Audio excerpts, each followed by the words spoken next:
vidi slovenske zunanje politike, ravno v teh dneh je debata ponovno oživela. Najprej pa se ozrimo na trenutno aktualno strategijo. Menite, da je izpolnila vse cilje?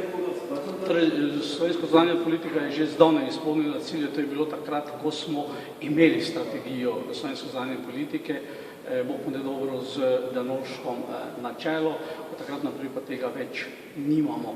Slovenska zunanja politika v tem trenutku popolnoma enaka, kot je vlada, nekredibilna in popolnoma enaka, kot je zunanji minister, ki ga zanima samo ena zadeva, da upokojenci ne bo znižal penzije, kar pa seveda ni res. Govori eno, dela drugo, z sprejetim zakonom o nepremičninah, ki je prav najnižjim penzijam pobral največ.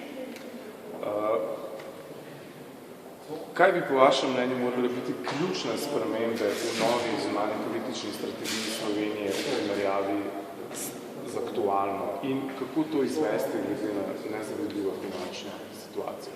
Sploh finančna situacija ni toliko pomembno je, koliko si ti tudi kredibilen v svetu, v diplomaciji in tako dalje. Kredibilen si pa, če seveda govoriš eno in delaš tudi isto.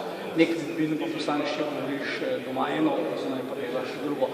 Kakšna je že to zunanja politika, ko se doma pršiš v parlamentu, priješ pa v Bruselj pa poklekneš, ne na eno, na obeh kolene. Kaj bi bilo potrebno narediti, ste me vprašali? Definitivno je potrebno strategijo zunanje politike začrtati v odboru za zunanjo politiko državnega zbora, jo sprejeti v državnem zboru in to bi morala biti torej strategija, katero bi morala država kot država peljati, ne pa vsaka politična stranka za sebe.